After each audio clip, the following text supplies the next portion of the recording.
Welcome, everyone, to episode 20 of the Super Grapple Bros podcast. We are back from a 2-week hiatus. You the double tens. Yep. So if Ty Dillinger is here, we go 10. Now stop. Yep. That's it. Done, Ty. No more. You did 20 times. You're the perfect 20. It's twice as good as the perfect 10. That's what we are right now. As you might notice, if you're watching us on live or in video form, we are in a similar but different location. We're still in like my space. Normally we are in the corner, actually, just over here with the table and everything. But now that I've got a new full-time job, we decided it'd be easier if we just did it on my couch and put the microphone here on my coffee table and everything. We just discuss things here on the couch. We've still got some background stuff going on. Lovely title, which we'll get to that when we review SummerSlam, which is what we're doing here. We also got some comics and stuff. So there's still some things going on for you to check out while we're still here on the couch. And it's also, easier setup. After a long discussion, despite the fact that the campaign is very old now, we finally decided to agree with the Dudley Boys, and we decided to just save the table, just keep it off to the side. Had to go there.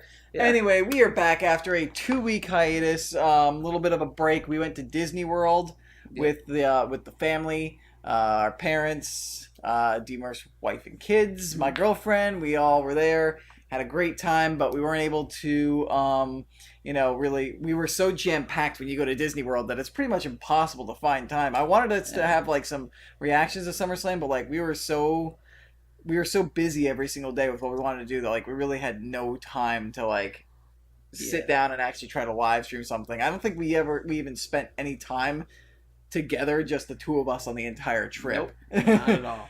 I was lucky enough to get a little bit of time to hang out with our friend JJ and watch TakeOver with him, which I was going to live tweet, but then it turned out that we didn't actually get to start watching it until like 8:45, 9 o'clock. And even then, when you were there with our buddy JJ, which again we will do the regular thing where he's one of the main guys in the crowd for NXT. Yep. So if you look at Full Sail on the camera, he's normally wearing a purple Macho Man shirt. He also does a lot of TNA Impact tapings now. He's expanding his reach. He's trying to become internet famous as a crowd member. Well, he told me a good amount of stories about drinking with different TNA guys and stuff like that now. So. Oh, nice. Yeah, I'll have to tell me that later. Yeah, he's met like guys from the UK title tournament like Tyler Bate and Trent Seven and all them. So. Tyler Bate, Trent Seven, and what about the Bruiserweight? Did not mention the Bruiserweight meeting him, but he said that he did meet Tyler Bate and Trent Seven. But even when you were watching TakeOver Brooklyn, like I was only able to duck in for like 2 seconds. I had to watch it when we came back from the trip. Well, that was also your first day there. Yeah, and oh man, maybe if we have time, do I have a story for you about the travel story from hell? Yeah. Getting there. But like I was saying, even when you were there watching TakeOver Brooklyn, you still had to watch over the kids. Your wife came back, and like my parents were coming in and out of like the rooms. I came in for 2 seconds and went to my room. So like even then, you didn't really have like full time to focus on like live tweeting or doing some sort of live stream or anything. So it was a busy week. Yeah, it was crazy but fun. But we're back. We're refreshed, and I got a full week of work back in, as I'm sure you did as well. You didn't have a week off, right? Well, I was going to have a full week of work. Yeah, and the kids got sick. Yeah, I had to take a few days off, go to an emergency room, fun stuff like that. There's also been a like sinus infection like that's basically spread through our entire family. I don't know who got it first, if it was one of your kids or our mom who got it first. Our mom got it first, and she basically, slowly but surely, it spread to the kids. And now that we're back, our dad's got it, my girlfriend's got it, his wife's got it. The two of us are actually the only ones in the family that did not get sick from the sinus infection on the trip. So we are the immune ones, so we can shield bro it out and hope it stays that way. I took a ton of Airborne and Zycam to make sure that wouldn't happen. But anyway, we're running on a whole different types of tangents. We are back, and we are doing our SummerSlam review. Also, NXT TakeOver Brooklyn 3 and everything else that's happened. Yeah, we're gonna briefly touch on the stuff that happened, because I don't know if we're gonna do the week by week breakdown that we used to do anymore. So that takes up way too much time. I think what we'll do now is it's basically going to be, like pay-per-view predictions, pay-per-view reviews, and then like if big stuff happens on the shows, we'll touch on those big things. We're not going to break down a week-by-week specific thing. And then we're going to get into news. Of course, as always, there is the weekly Overwatch news, which we'll get to. Lots of Destiny 2 news, as you can tell from the title, as there's a lot, as Destiny 2 comes out this week. The PC beta just happened, so we're going to talk about all of that stuff. And I just want to give a shout-out to Big Stupid, who is in the chat right now, saying welcome, saying, wow, back from the dead. What's up, guys? Yeah, we are back from the dead. Kind of, technically. But Technically. Let's get into the meat of our actual episode. I think we've killed about a good 10 minutes of our random banter Something and just like catching that, up. yeah. But NXT TakeOver Brooklyn 3. It was an alright show. Like, I don't know. Lots of surprises. I don't know, like, if it's the fact that maybe I'm just, like, kind of this week since getting back from the trip, I'm kind of in, I'm not sure, like, if I'm, like, as, like, I feel like my wrestling fandom may be, like, waning a little bit this week, or, like, I'm not too crazy on, like, wrestling or WWE wrestling this past week, and, Yeah, like, I can understand. I don't know if it's that, or the fact that maybe the shows weren't so good, and that's why I'm feeling like that, because, like, I think when it's I say a combination of it, all the stuff wasn't that great, and there's just so much that we've missed out on because we spent basically 2 weeks away from wrestling. yeah. Technically, kind of 3 because of all the Raw and stuff like that before we went down and everything. Yeah. So it's just a lot of it wasn't that great, and just such a large amount of it. Yeah. And now that's not to say that like Brooklyn TakeOver Brooklyn we thought it was bad. I SummerSlam we'll get to that, but like I felt kind of lukewarm on most of it. TakeOver Brooklyn, I was lukewarm on a lot of it. It was good. I think it was still maybe better than SummerSlam. Oh, it definitely But was. compared to takeovers, especially TakeOver Brooklyns of old, like I just feel like it didn't really stand up as well. But like the matches, I think were still good for the most part. All the matches were good. We're gonna get started into those matches though with the first match of the night, which was Johnny Gargano versus Andrade Cien Almas, and It's just as I predicted. yeah, you predicted Almas, I predicted Gargano. I thought Johnny Gargano was gonna get a win on his first big singles match, but I guess you were right in the fact that Almas really needed a win a lot more than Johnny Gargano and Johnny Wrestling. It wasn't just that. It was also the fact that, he's got this new side chick with him helping him out. And what I also thought, DIY was going to be involved somehow as well. And it was a combination of the two of when Johnny Gargano was getting set to finish him off, she threw a DIY shirt at him. So it wasn't just like a, hey, someone threw something in my face. It was a, hey, someone threw something in my... Oh, okay, yeah. And then just gets taken out from there. The one thing I did like about that finish, pardon me, is that it was Gargano's reaction was like a what? Why? Like it wasn't like he got depressed or anything or whatever. He looked at it and he's like, "Why are you throwing me a DIY shirt? Why?" And then he got hit. Yeah. Kind of almost why? Confused. Why would you? And went to get rid of it really quick. He didn't dwell on it, but it was just enough. Well, he lingered for Almas enough to capitalize. Yeah. It was a matter of, it could have been it was thrown in his face and then instantly threw it, but because it was a DIY, it got thrown in his face and he hesitated for 1 second, just one. Well, the thing is, I was worried that she was gonna throw it at him and he was gonna look at it and get all mopey and sad and stare at it for a while and be like, "Oh shucks, this sucks," and then get hit from out of nowhere. But instead, he was like, "Why?" And then done perfectly. threw it and then So, and that was a good match. That was definitely, I think, one of Almas's best matches. Oh yeah. The crowd was red hot for that match. Well, everyone loves Johnny Wrestling. Yeah. It just sucked that Gargano had to lose that one. I would have preferred Gargano to win, but I had a feeling Andrade would booking wise, I kind of I wanted Gargano to win. Just because I really like Johnny Wrestling. But at least it makes perfect sense. Gargano's so over in NXT that this isn't going to hurt him, and Almas really needed a W because he's basically been not a jobber, but a jobber to the main event. Yeah. For the past year. He's been doing the role that was before him by Ty Dillinger and before Ty Dillinger, Tyler Breeze. Mm-hmm. Where it's He's a bigger At name. least- He's really well. Yeah, but at he's least- not as popular, but he's a mainstay, Yeah, and he's used as a stepping stone. Yeah, but in Breezy's defense, at least Breezy got a title match or two. No, Ty yeah, that's Dillinger true. never got a title match, Yeah, and neither has Almost yet. but I'm saying they're in similar position. But Big Stupid, we did not. Certainly did not get the innings we thought were going to happen, partially because of the fact that a lot of stuff changed right beforehand. Yeah. So then we're gonna move to the next match, which was also pretty good.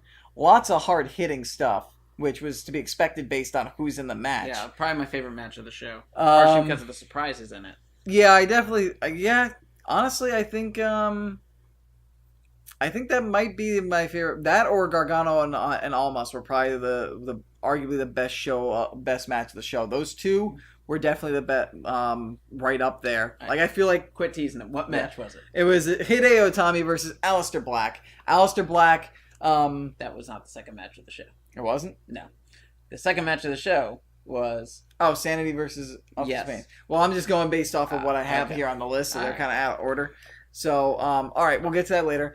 Sanity versus Authors of Pain. This actually, now that we're switching gears, we'll get to this other one later. This was actually my least favorite match out of the entire show. Sanity versus. I What did not is like it. Wrong with you? I didn't like it at all. That match was I am brilliant. not big on Sanity as a tag team, or maybe it's more that I'm not high on Alexander Wolf. Okay. No. Oh.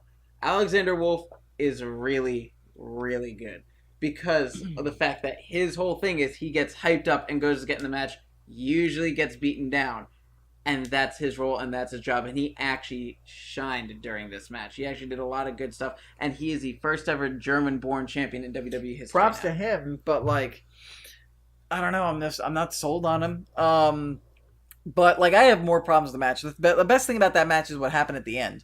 But like, I didn't like the Eric Young coming in and taking Killian Dane's place. Loved that because it's all Freebird rule.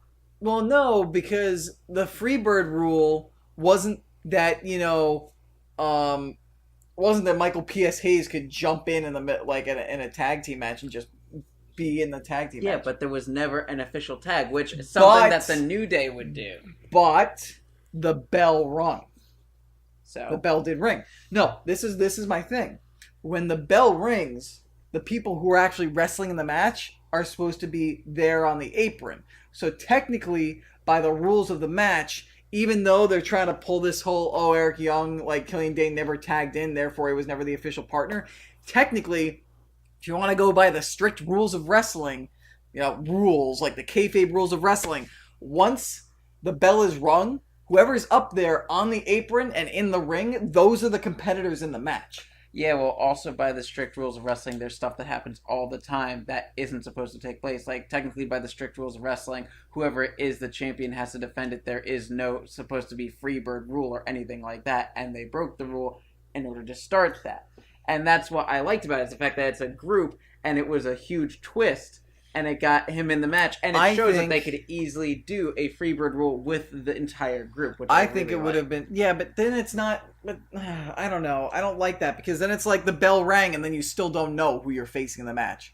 Like, the general rule of the contest is once the bell rings, the match is official, and all competitors who are on the ring are in that match. You know what I have to say about this? This is What? turning very similar to the discussion that we had about Carmella winning the first Money in the Bank women's Money in the Bank match, where how although it was someone that is not a woman climbing up and grabbing the briefcase, that she was the first one to grab it, that technically that was the rule and that's how she won. It's something that's a little detail in rules that is something that they can ignore whenever they want. And But I feel like it's personally bad liked that they're ignoring it, because then what are the rules and what are the kayfabe rules? Like, what are the rules then? Because, like, then you could say, well, if that rule doesn't matter, well, then this rule doesn't have to matter. Then this rule doesn't have to matter. Then this and this and this. And I've been saying that for years, especially with things going on like with Jinder Mahal and the Singh brothers, because back in the day, it used to be if anyone even got in the ring, the person was disqualified. And look at the crap that's going on with them all the time now. Yeah, but, like... And this is also more of a one-time thing that they did. The one time that they're not going to do it again. I don't know. I just like. It I was feel a like shock it's. factor I to feel get like the crowd into the match. it was a cheap pop that I think they probably could have found a better way around, and they basically sacrificed a rule, and it's like not. And now it's like, if you're ever going up against a group of 3 or 4 guys, now you technically don't know who the second person you're wrestling is unless they tag in. That's how From it is here with the on New out Day, in wrestling basically, history? Because No, they it isn't. Well, I'm saying with the idea in general, they come down to the ring together, all 3 of them. You don't know who's going to be in the match until the match actually starts. Yeah, and when the with bell them, rings. And when the was- bell rings, the 2 who are wrestling, one of them will hop down, and then you find out who's in the match. And technically, the bell rung when there was no one on the apron. So you want to get Doesn't real matter. technical about that. There was no one on then the apron. technically, if you want to go by those rules, the first 2 people from the group to get onto the apron or in the ring are the legal participants. Once again, we've argued rules before. Like if Let's you want just to, move like on. if that's what I happens. enjoyed it. Let me just I say this understand one what you're last thing saying. because I'm offering a solution based on what you said.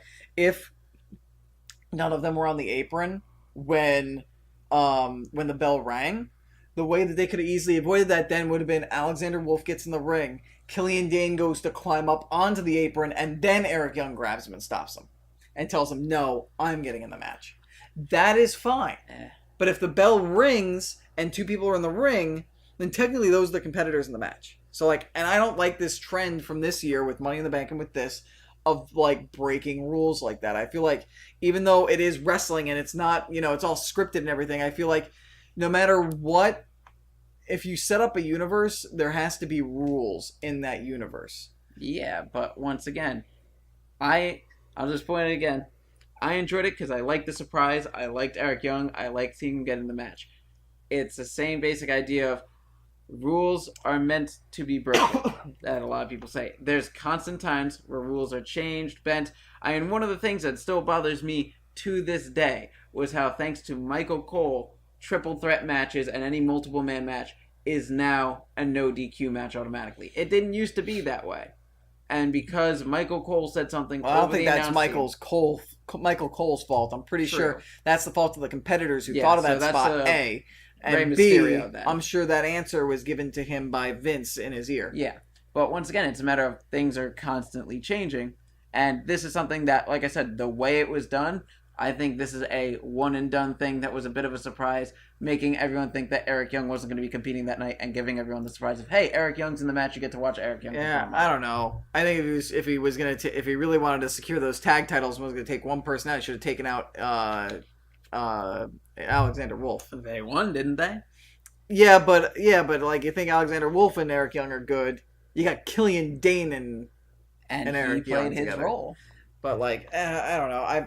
And then the match to me, like I said, like Alexander Wolf, I'm not sold on. I like Alexander Wolf. And Authors of Pain, I don't like Authors of Pain. I'm not a fan of them, but they've grown on me. Well, so it's like it's I'm funny. not like, a fan of them, but okay, they're in a match. All right, I guess I'll watch. It's funny. We have opposite reactions. Like I was like, I'll give them a chance when they started. And when they were doing stuff with the Revival and DIY, they were great because they could be those big bruising heels. But when you put them against somebody like Sanity, who's like an equal heel, and you try to make them semi-face, like that's like, no offense, I feel like Akam and Razor are too green to be able to pull off that semi-face or tweener transition. You're right. Their only best is big heels, and basically, I couldn't get invested in the storyline because I'm like, I'm not supposed to like Sanity. Like, I like Sanity as wrestlers, but I'm not supposed to like Sanity. You're making me to try to like Authors of Pain when I've been despising them because they basically tore apart DIY inadvertently. Yeah. And they're not good at playing those roles. They're not there yet. Yeah. I don't feel like they've earned it enough.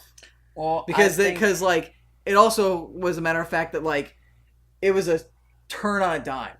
Like, they tried to turn them immediately from faces to heel by letting them get attacked by Sanity instead of, like, slowly building that point to maybe they're a heel, maybe they're a face, and then Sanity is, like, the final thing that pushes them into face territory. This is another thing that I think is why I like this match so much and you didn't, is the fact that I didn't view it as, okay, well, Authors of Pain are supposed to be the face in this match and going as a face.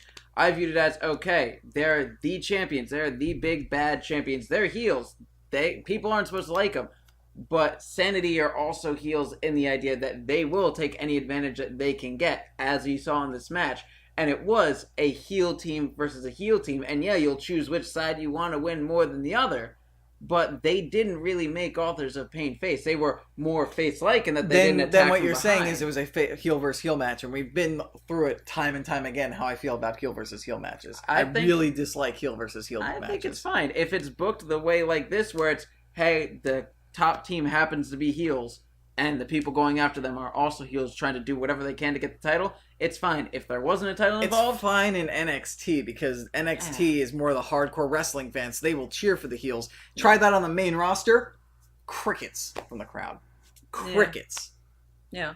But I still think it's more acceptable if a title is involved, because then it's a legitimate reason for a heel team to be going after a heel team because they want the title. Otherwise, if it's just a random feud, it doesn't really make sense. Throw a face team in there, but I mean, who do they have right now? Yeah, well, this is part of my point. Part of my point is, like, say, like, I'm gonna fantasy book this, and I'm not saying I'm better than the NXT bookers, or anything like that. I'm just saying, like, if I was in this situation, I would have looked at this and I would have said, we got 2 heel tag teams. One of our face tag teams is hurt. We broke up another because one of those guys got hurt and it's overdue. And the third tag team is too green to really have the titles. In case you're not following me, that's DIY was the first one I was referring to, or DIY was the second one I was referring to. TM61 was the first, and Heavy Machinery was the third. Yeah. So the only healthy tag teams we've got right now are Sanity and Authors of Pain. You've got a smart wrestling crowd who watches your product every week. They love Sanity because Killian Dane, who used to be Damo, was big on the indies, and Eric Young from TNA is there. Alexander Wolf and Nikki Cross are kind of just there. There's a lot. I don't mean to insult them like that, but I mean like compared to. Well, one other thing I'll throw out is also because he lives in the area, there are a lot of people down there that also are big fans of Alexander Wolf. Yeah, but and then you've got Authors of Pain, which yes, Paul Ellering's a good manager, but he's a great heel manager. They're supposed to be bruising heels. They've been bruising heels the whole time. They've defeated 2 fan favorite teams. They're probably the 2 most over teams in the history of NXT in DIY and the Revival. And they're green and they can't play faces too well. So you're gonna have Sanity be the aggressors. I feel like Sanity turned out more face though. I feel like you should. Yeah, well, but Sanity was acting heel. Like, I feel like if you were going to treat one face, try to treat Sanity more face. And in order to do that, like, when Sanity was trying to get one up on the Authors of Pain, the Authors of Pain should have been able to cut them off and destroy and demolish them. And then, in order to keep Sanity with their little, like, oh, they're kind of crazy kind of thing, maybe every time they got beat up, make them look like they enjoyed it. And they got some sort of sick, twisted satisfaction out of it. Like, that's one of the things I like about Alexander Wolf is when he gets slammed, you usually see him smile. Yeah. But here's the thing. They didn't come out. They came out on top in most of those beatdowns. And only once did Authors of Pain kind of come out on top, and they stood strong. Like, I feel like the Authors of Pain should have made the first move. I think we're taking too long on this match. We've gone on this way too long. Yeah. So, we have differing opinions. Yeah. Sanity won. But the ending was really cool. Bobby Fish and Kyle O'Reilly came out, who both had singles matches against Aleister Black. Mm-hmm. They came out as a tag team and showed that they're going to challenge Sanity. And I think now Sanity is established as a face team because Kyle O'Reilly did the heel thing of just showing up and attacking people. Yeah. Though they got a huge ovation because of who they are. So that'll be really cool. I'm excited for Fish and Kyle O'Reilly versus Sanity. Mm-hmm. Possibly also versus Authors of Pain in a triple threat match. Hopefully not, but anyway. Mm-hmm. Then we had, I believe after that was when we had a Tommy in Black, I think, right? I'll just double check the official results. Yes, after that it was Aleister Black versus Hideo Itami. Which, like we said before, hard-hitting match. This was probably one of my, favorite match, probably my second favorite match behind Gargano and Almas on the show. So Yeah, Black and Itami was good. Yeah. If I remember correctly, didn't one of them get bloodied up early in the match? Not. I don't think it was early on, but it was Aleister Black, and I think he got like a cut on his nose or something. Okay. Either on his nose or above his eyebrow, because it was Yeah. on one side of his face where he was bleeding. Unfortunately, this match was one of the times where I had to deal with kids, so I didn't get to focus too much on it, but I did see It was good. It was hard hitting, and it did exactly what it needed to do. Because Itami had to lose this match as badly as I feel like Itami needs wins to build his own thing up. You can't have Aleister Black lose until he like goes for a championship or something. Yeah. I feel, with the way that you're booking him. So like Itami had to lose this, but Itami came like this close. Yeah. To beating Black, and if I remember correctly, I do not believe he hit the GTS or the running knee. Nope. So he didn't hit his finisher, so his finishers were protected. May have hit the running knee. I don't remember 100%. I think it was he was in like going to do it, and Black caught him with the black mass in the process. Yeah, like he was screaming, getting ready for it, and like I think Black like ducked the kick or like no, he hit him while he was running at him or going to do a move. I know it was like mid move, he just got whacked right in the face. Yeah, and that was one of the sickest black masks I've seen too. That was gross when he hit it. But yeah, I think it was a good match. Mm-hmm. Did exactly what it needed to do. Made Aleister Black look human. Set it up so that way he could be beaten by a main eventer, and Itami was protected in the loss. Yep. So good. Then we had Asuka versus Ember Moon, which we both got wrong, and I do not agree with this at all. No. As our friend JJ said when the result came out, NXT, you just killed your women's division. Because the one person who has fought and scratched tooth and nail all the way to get up to Asuka and seemed to be the only one to challenge her and beaten everyone in her path to do so, just got beat again. Clean in the middle of the ring by Asuka. I don't like it, but we have to. There isn't. I don't know if I would go so far as to say the women's division is killed in NXT, because I think Ruby Riott still looks good. She's lost to Asuka, but Asuka's not. But Asuka's not there anymore. I'm talking about the division that's left behind. Ruby Riott has stood up well with Nikki Cross. Nikki Cross came this close to beating Asuka. Ember Moon came this close to beating Asuka. So they're still, for fighting for the vacated championship, they look good. Then you've got whoever wins the Mae Young Classic is going to be in the mix as well. Well, that's and she never battled Asuka. So I feel like it's okay. It'll be fine so long as they book the women's division right in Asuka's wake. And if now that Asuka is going to the main roster, if you continue her winning streak after NXT and you book her strong. I was talking about the match. I'm not talking about after the match with what happened with Asuka afterwards, because I was going to address that later. I'm saying at the time when the match ended, we were saying that because it was, now you've got someone who has literally beaten everyone in the division multiple times. The one person who was close to it got beat for a second time in the middle of the ring. The only chance they would really have is the person for the Mae Young Classic coming in and possibly beating her.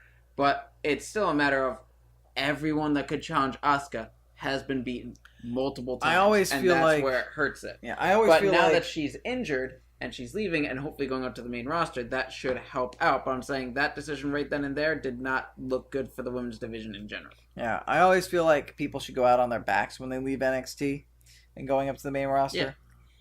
But, like I said, like this is in retrospect after we know what's happening with Asuka. Yeah. I think it really all depends on how they build Asuka on the main roster. If they use the fact that she was unbeaten in NXT, that she's beaten Bayley on multiple occasions and whatnot, that she's beaten Nia Jax, that she's got a bigger record than Goldberg of being an undefeated champion. Yeah, if they use that to hype her up and they keep her winning streak going for a while on the main roster, then I think it's okay. Yeah. But I'm saying with the idea originally, we were just like, what are you doing? But now with what's going to happen, I feel better about it. But at the immediate time, I was like, what are you doing? Yeah, like it's just, It was interesting. I think Ember Moon should have won. Yep. I think she's fought hard enough to deserve that, to be the one who takes down Asuka. Maybe they're just saving that spot for somebody like a Bailey or a Sasha or a Charlotte or a Becky or an Alexa or a Nia. We'll see. You shut your mouth, Alexa. Shut your mouth, Echo. Always got to happen every episode. Yep. Anyway, so let's move on from that. That was what happened there. Next was Drew versus Rude. Yes, Drew McIntyre versus Bobby Roode, which kind of an underwhelming match if you ask me.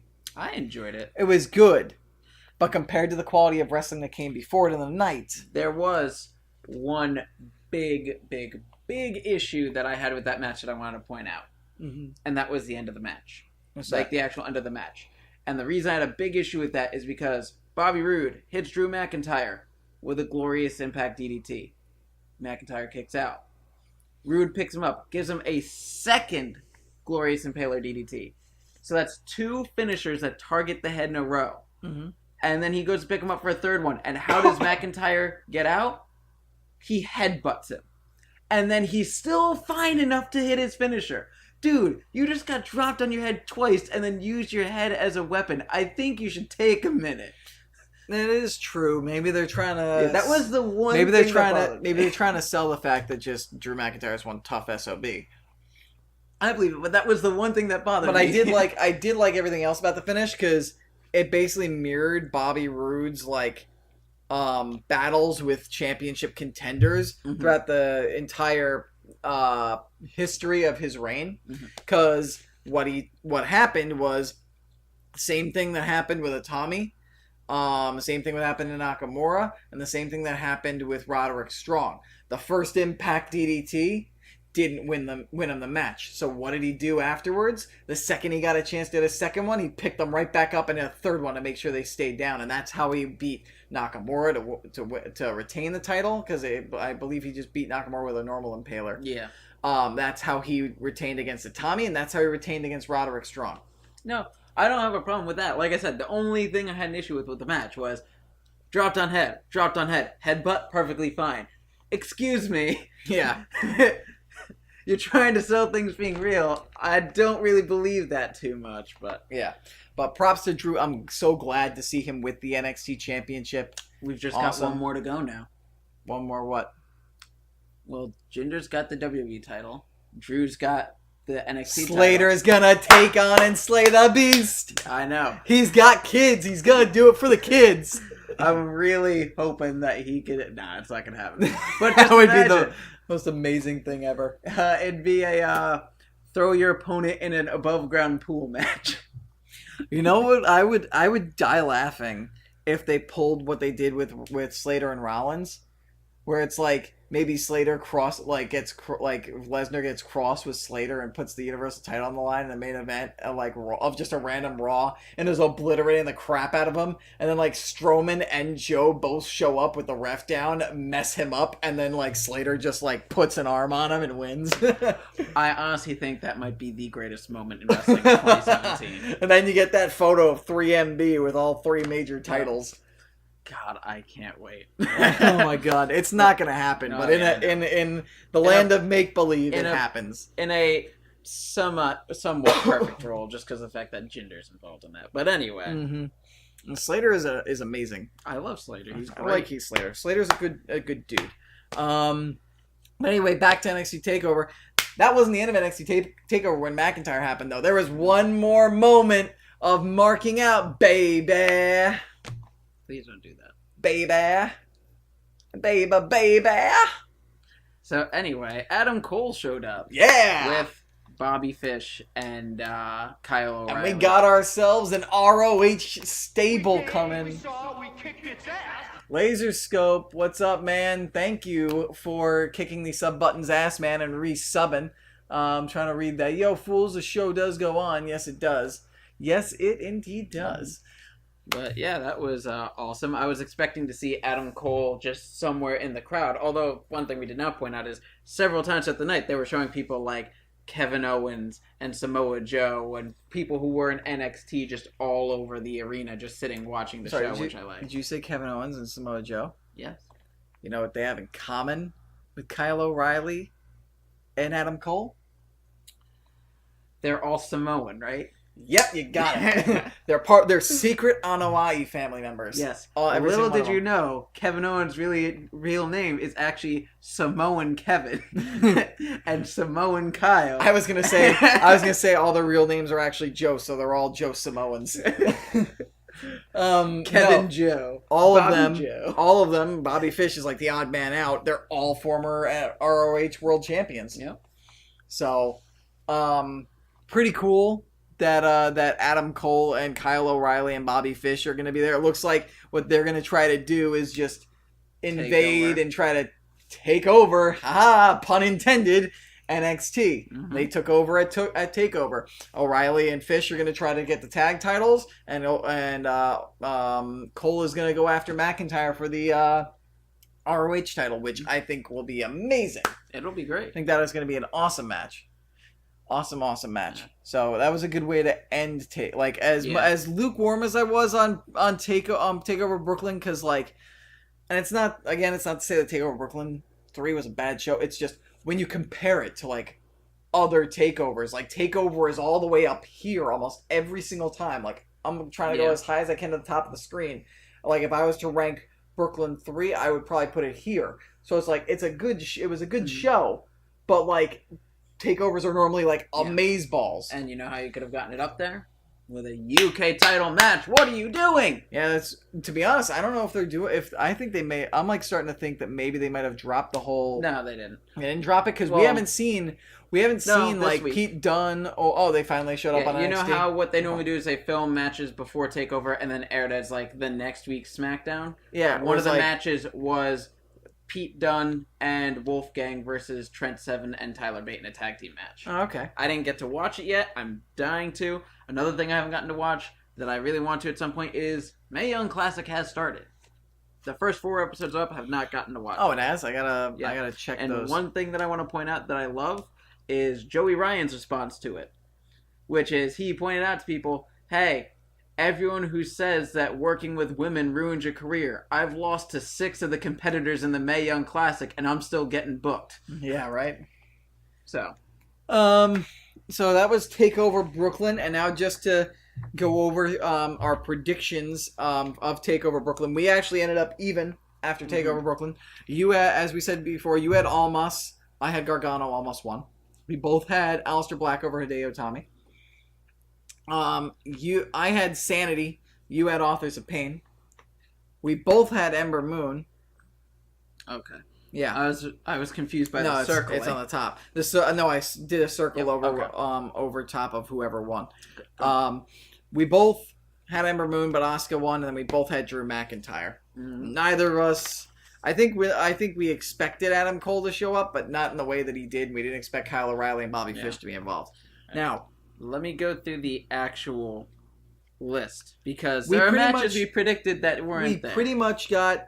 I'm just gonna go through things that we didn't have, that we predicted that didn't happen on the show, because as we said, we predicted this 2 weeks early, so the full match card wasn't there. Zayn and Dillinger and Canellis and English, that didn't happen. That wasn't a match. Jason Jordan and The Miz didn't happen. Neither did the Hardys versus Gallows and Anderson, because they grouped the Hardys with Jason Jordan to face The Miz and the Miz Taraj. So we don't have predictions on that match. And we also didn't have Nia versus Alexa, but we did make predictions in case Sasha versus Alexa happened. So,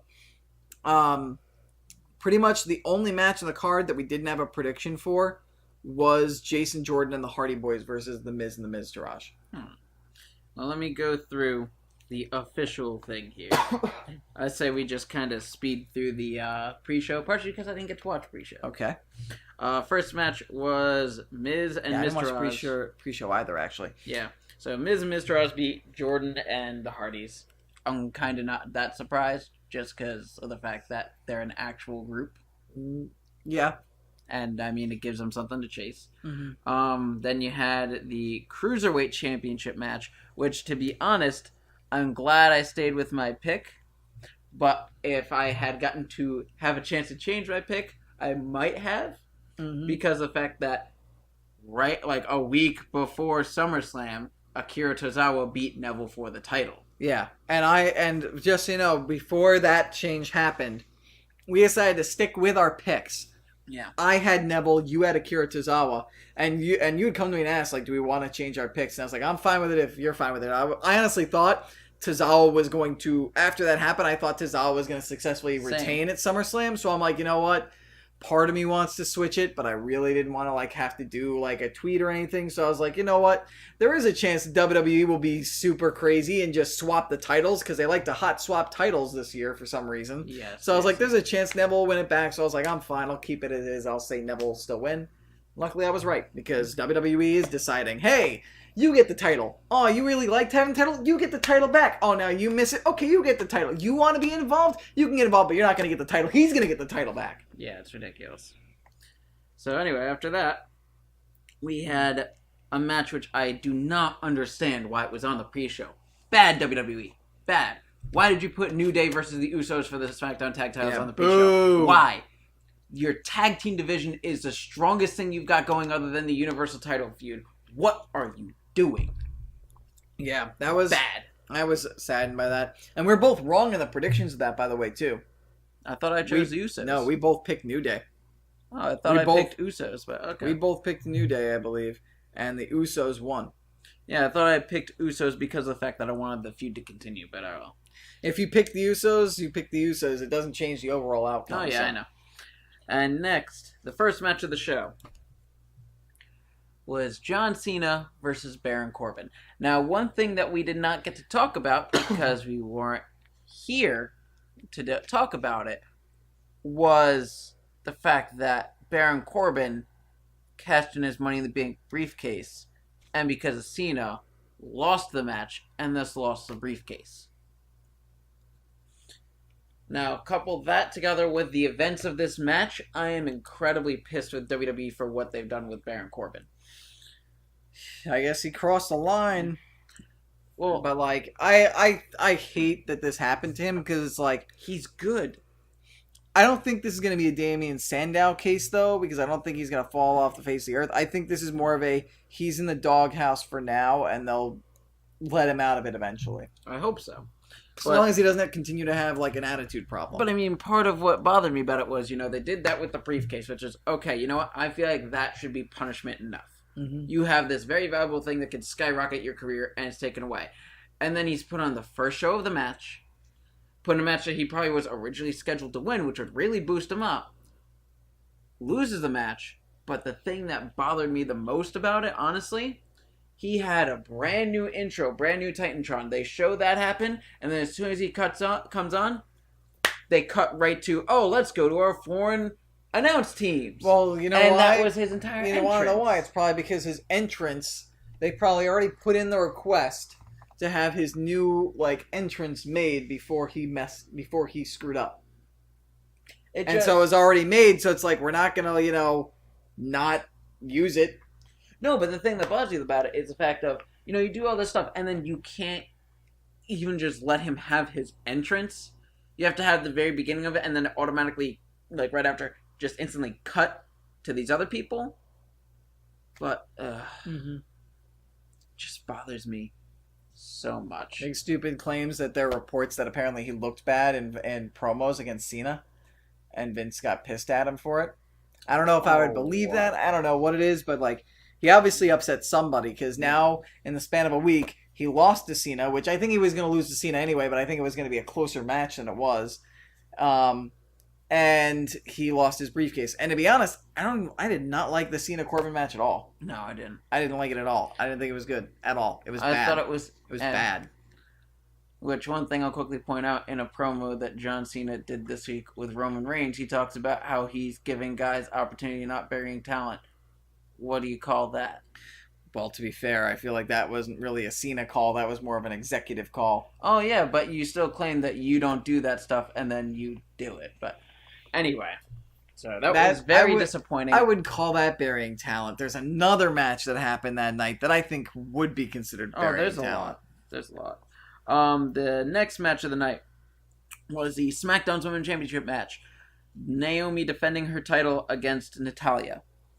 And This was not a good match either. it was an match. It was yeah, as the perfect word to use to describe it. And once again, shame on you, WWE. This should not have been Natalya versus Naomi. This should have been Charlotte Flair versus Naomi, where the crowd would have gotten a lot more involved because I had a lot bigger feud going on, and people love Charlotte. She's really hot right now, and she was nowhere to be seen on the card. Problem just is like Becky that they don't have, like, they have heels, but the problem is that Carmella, like, none of the heels on SmackDown are really that strong. Like, Carmella's arguably the strongest, but, like, her wrestling ability doesn't really make up, like, isn't on the level of, like, I think a Naomi or a Charlotte or a Becky yet. I don't even think Naomi's on the level of Charlotte and Becky. No, she's she good, is. but No, Charlotte isn't. On that level. But, like, I feel like Carmella's below, like, a little bit behind Naomi. Oh yeah, Because Naomi's good. I feel like like Carmella still has has to improve in a few Carmella things. okay, Naomi good. But Charlotte, anyway, excellent. my point is, like, Carmella's the best personality there. Tamina, like, they don't give her a chance. Like, I feel like Tamina would be a good bruiser heel, but they don't give her a chance. And Natty, I feel like her character is starting to become dated almost. Because, like, she's kind of like the, like, two-faced, you know, Well, what they seem to bad word for woman that begins with a B. It seems like the main thing they're going with right now for her Two-faced, is snooty, her B-I-T-C-H. going on about her legacy as a member of the Hart family. Yeah. But it just wasn't a great match. I honestly just feel like if they had Charlotte instead of Natalya, it would have been a better quality match, and the crowd would have been more into it. Mm-hmm. That being said, Natalya won with the sharpshooter, brand new champion. Mm-hmm. And But you know, now- Big Stupid, you're probably right. But now this frees things up for Natty versus Becky, Natty versus Charlotte, or maybe Becky or Charlotte will turn heel and we'll get, like, some better stuff in the future. But what did Big Stupid say? Well, she probably has been attending to her father and didn't want to give her waiting to have her wedded at Mania. But who are we talking about? Charlotte. I'm guessing you didn't hear Ric Flair. Oh yeah, that's right. Ric Flair's in the hospital. He's out now. What happened to him? Because I only knew that he was in the hospital. I don't know exactly. I know he got put into like a medically induced coma, but he is woken up and he apparently is on the mend and feeling better. So thankfully, that's good. Good news. All right, you want to move on from the? Yes, the next match was probably the most boring match of the night, which was Big Cass versus Big Show with Enzo Amore in a shark cage. Oh my god, like, there was one thing I liked about that match. Thank God these guys have moved on after this, because like, this program could have been interesting, but, like, I feel like it was, like, booked or built storyline wise horribly. Yeah.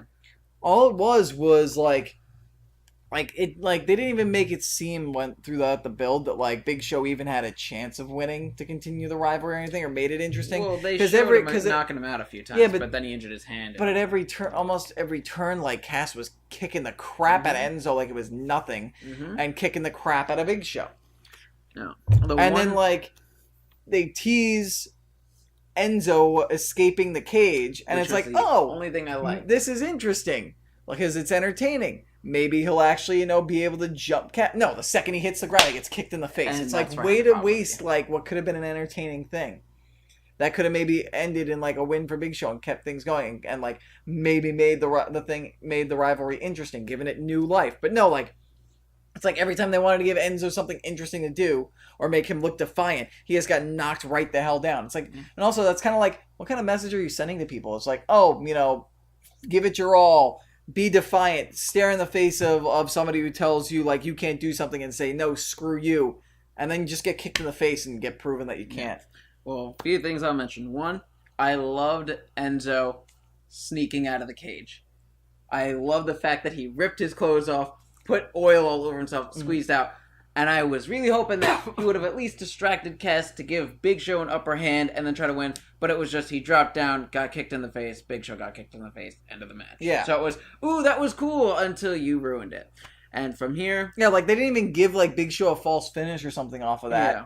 Like, he didn't take advantage of the distraction. It was like, exactly. Why? If they did that, it would have been better, but But the results are Big Cass won and is now injured and out for I don't know how long. Mm-hmm. Big Show has transformed into King Kong Bundy, and Enzo has now debuted on 205 Live. Yeah, which is hopefully for the best for Enzo. Hopefully he can thrive there. Yeah, I hope so, especially since he's probably the best on the mic there. Although 205 Live is where people go and just exist. Unless you're Neville. Yeah, unless you're on the Neville level. Yeah, or Tozawa, because of Titus O'Neil. Mm-hmm. Or for a time, Gentleman Jack Gallagher. Yeah, until they do whatever they've been doing with him. Mm-hmm. I still like him. Anyway, following match was Sasha Banks facing Alexa Bliss for the Raw Women's Championship. Which was good. It was alright. Wasn't I don't think it was as good as their first match against one another. But it was still entertaining. Still good. I'm sad that you shut your mouth, Echo. Do I gotta tell you one more time? Do I gotta unplug you? Mike, she was involved in the match. She's just stating her opinion. But I mean, yeah, the women's division just did not put on great matches this night, and it was upsetting. And I did not like the fact that Alexa Bliss, after fighting so hard, just tapped out.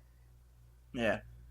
But anyway, we got a new champion, and we once again have a new champion. Has Alexa Bliss because Alexa Bliss won it back. And I find it funny because that makes Sasha Banks a four-time women's champion, and Alexa Bliss a four-time women's champion. And as I mentioned to you earlier, I saw someone tweeting saying that Sasha Banks is going to break Ric Flair's 16 title record before 2020. Which is probably true. And probably Alexa Bliss. Yeah. And probably Charlotte. Yep. And maybe even Bayley. Like, yep. The amount of times the women's titles have changed hands over the last 12 months, especially the Raw Women's title, is insane. It's ridiculous. Like, I'm getting flashbacks to 1999 WCW. Yep. Or is that 2001? It's somewhere towards the end of the Attitude Era. Yeah. Laserscope suggests to send the women's division to their own show with the main show cameos and put the cruiserweight. So basically swap the women's division and the cruiserweight divisions. Could work.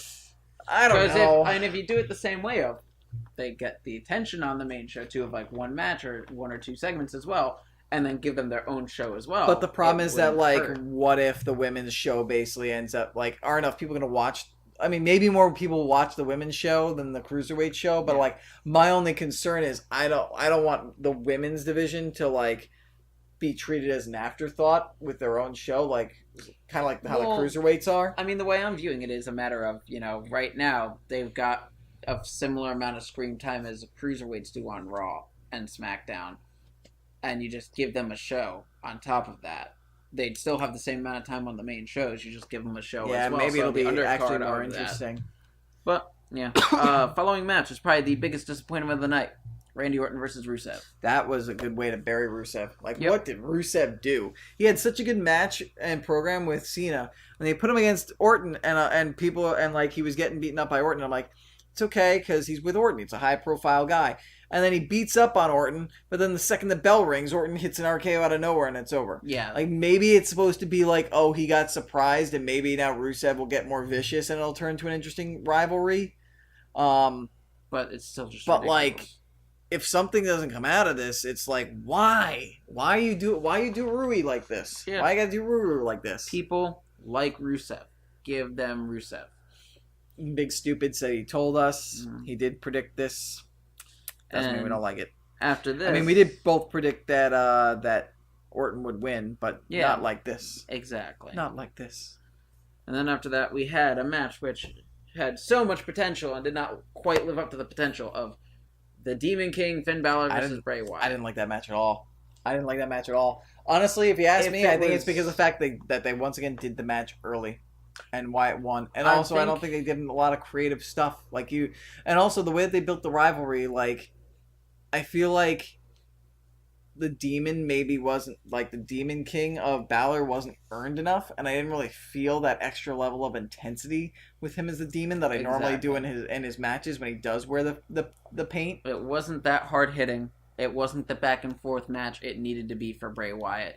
It was mostly, for the most part, it was Balor beating up on Bray, and then Bray got a little bit of offense in at the end, like took over for a little bit towards the end. And then, it was Demon Balor beating up on Bray. Bray got a little bit of offense towards the end. Demon Balor beating Bray. Hey, Brooklyn got to see the Demon. Yay for you. Crowd pop. We want reactions, pop. That's all it really was, and it didn't do anything for either guy. Mm-hmm. Yeah, no, that was not good. They need to separate these two, move them on to better things, and both men need to win their next rivalries. Yes, because they're hurting after this. Especially Wyatt. Like, I had a feeling this was going to be bad for Wyatt coming out, but I feel like Balor. I feel like it almost hurt Balor too. Yeah, because it was a rivalry that did nothing for anyone. Not really. But then after that was one of the best matches of the night. The Raw Tag Team Championship match of Seth Rollins and Dean Ambrose versus Sheamus and Cesaro. And they beat the hell out of each other, and it was good.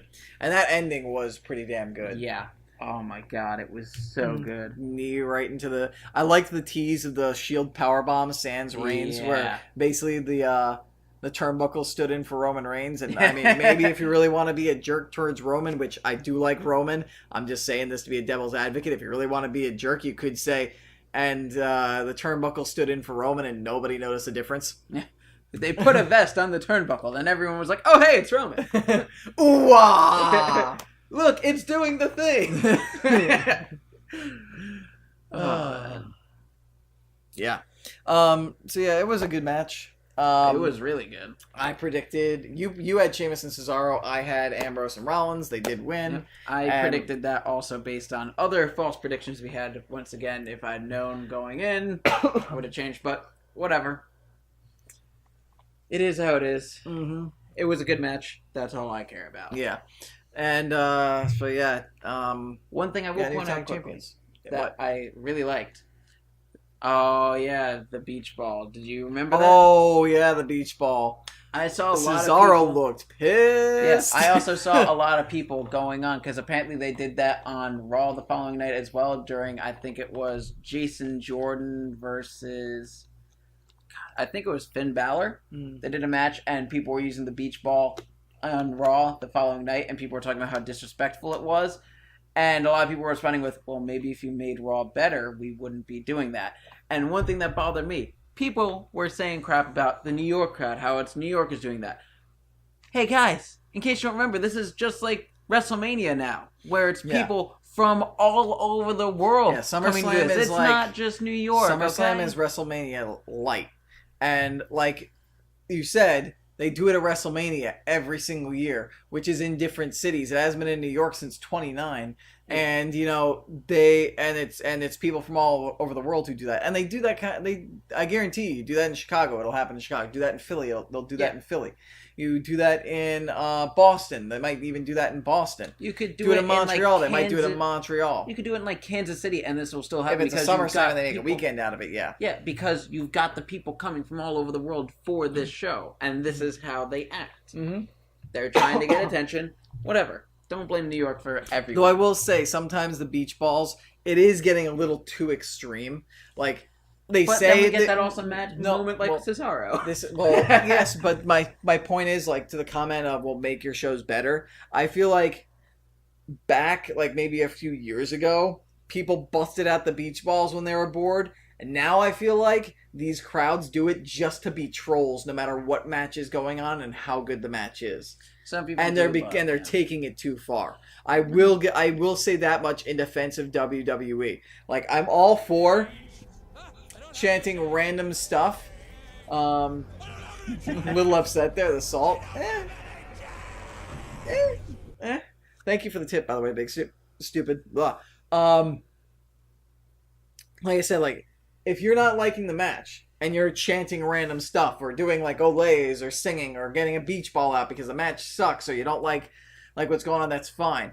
But like we said, Rollins and Ambrose versus Sheamus and Cesaro was a good match. Yeah. One of the better matches of the show.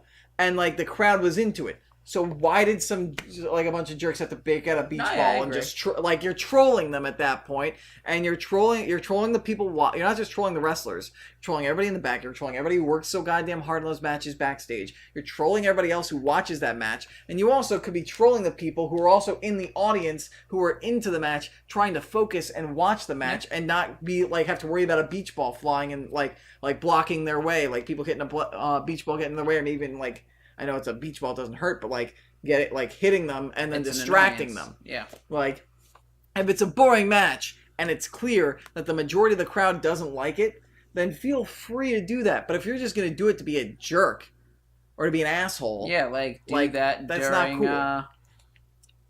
Which match was it? Do that during, Balor and Wyatt, or Orton and Rusev. Or Cena and Corbin. Or Show and Cass. You could say Orton and Rusev, but I think by the time they blew up the beach hey, ball... we got the ball inflated! Hey, where are they going?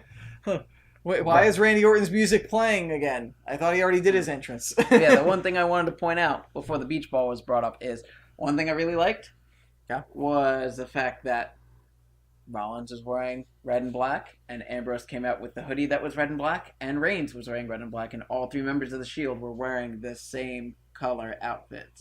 I really like that. I didn't realize Ambrose is red and black. I did realize when he came to the ring, he was wearing a black hoodie with the Dean Ambrose symbol in red on it. So it wasn't much, but I like how he at least did a little bit to go along with it, and I like that. It was a nice little nod. Then after that, we had a good match, a very good match. Yes. Probably, in my opinion, the best singles match on the card. Yes. The United States Championship match, AJ Styles versus Kevin Owens with special guest referee Shane McMahon. Yeah. And the match really wasn't anything special to start out with, but as they built it up and it got towards the end, it got really, really good. Like that, what was it, what was the move they did at the top rope? It wasn't was it like a Falcon Arrow, or was it the, It's that, it was like that brain buster that Owens does to style bump of the night prop. Well, I mean, honestly, actually, probably what some of the guys did in the 4-way was probably bump of the night. But outside of that, that was probably in the actual physical ring bump of the night. Yeah. Because that is a hard. You're going from the top of the turnbuckle, and that is not an easy bump to take normally. Yeah. So props to AJ for taking that. Good God. And yeah, it was a really good match.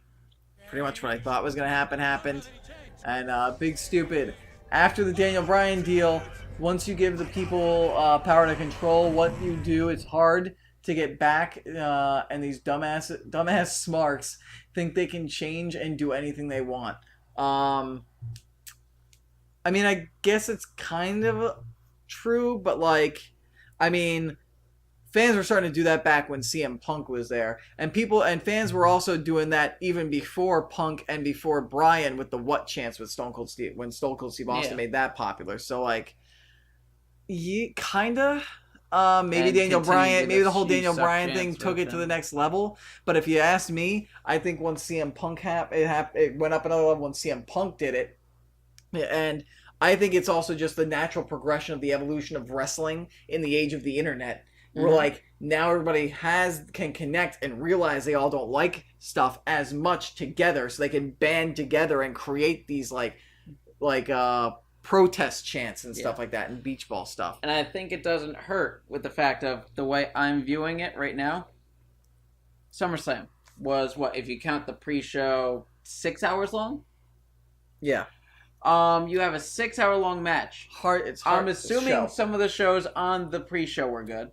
Some of the matches in the pre-show. Yeah, because you had, the SmackDown title match and Cruiserweight. I'm assuming those 2 matches were good. I didn't get to see it.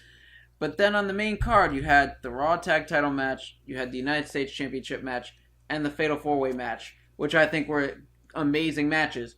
But the rest of the matches, you needed more from it. There was nothing to give out of it.